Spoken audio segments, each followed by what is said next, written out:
এই সংসদে বসে, এসি রুমে বসে, এসি গাড়িতে চলে, মিনিস্ট্রির এসিতে বসে, বাসার মধ্যে 24/7 আনইন্টারাপ্টেড ইলেকট্রিসিটির মধ্যে থেকে জনগণের সমস্যা বোঝা যায় না। এই জন্য এই সংসদে যখন আমরা দাঁড়াই, আমরা জনগণের সমস্যা অনুধাবন করতে পারি না।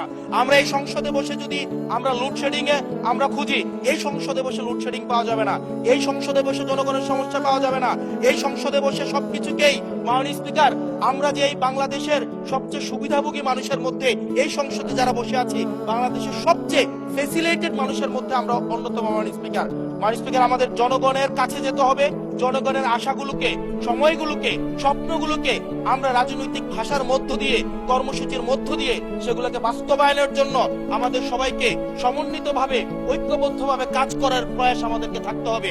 আবার যদি আমরা বিভাজনের রাজনীতিতে যাই, তাহলে সেখান থেকে বিএনপি বেনিফিটেড হবে না, এনসিপি বেনিফিটেড হবে না, জামাতে ইসলামী বেনিফিটেড হবে না, সেইখান থেকে বেনিফিটেড হবে আমরা জুলাইতে যাদেরকে আমরা পরাজিত করেছি তারা বেনিফিটেড হবে। মাননীয় স্পিকার,